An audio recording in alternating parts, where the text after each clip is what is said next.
able to harvest oocytes from one female because the older female is no longer viable and has been retired from the project.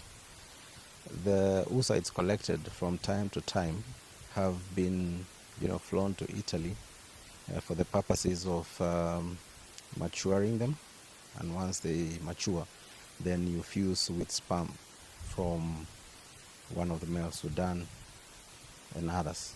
A few others that we were able to collect sperm before they died. And at this stage, we've been able to produce up to 29 embryos that are now cryopreserved or preserved in liquid nitrogen for utilization. And because we cannot implant these embryos on the southern white rhino females for reasons that have been outlined in the past, one being the fact that the younger female from whom we collect the oocytes cannot carry pregnancy because it's got some condition in the uterus that does not allow her to carry to be able to implant any pregnancy. And the other female is old and has conditions, skeletal issues on her hind legs, and therefore cannot carry also pregnancy to full term. Therefore, we are left with only one option, which is to select the next suited candidate, with the southern white rhino, which is a close relative of the northern white rhino, to serve as a carrier for these embryos. And so we are currently perfecting the procedure for first determining when is the most suitable time of implantation.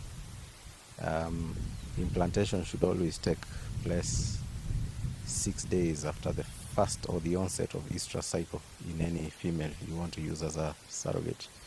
And so using a teasable, which is a male that is not fertile, to detect heat is the most viable means of telling when really to time your implantation. So upon first mating or mounting, then you count 6 days, and then you have to take the very frozen eggs that are currently in Europe back to the country, and then you implant this into the surrogate southern white rhino female.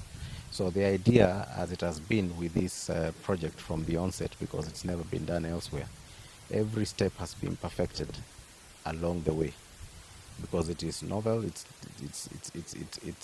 not been tried or tested elsewhere, and so we are at a stage where we are perfecting that process of implantation using the common southern white rhino embryos before we use the northern white rhino.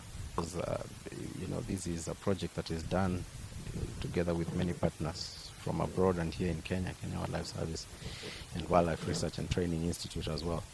But this is a procedure that we would want to do soonest, because time is of essence. You want to rescue these species whilst their parents are still alive.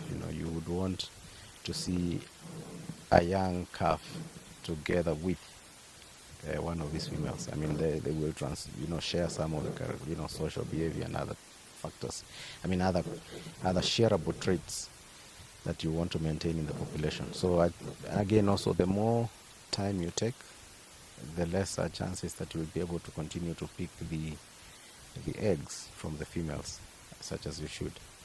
But as I said, the biggest challenge, the biggest handle has been that everything we do is new and has not been tried elsewhere as such, and therefore the need to perfect every step before you go for the pure northern white rhino.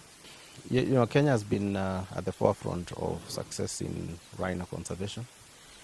Nearly 50% of all rhino sites in Kenya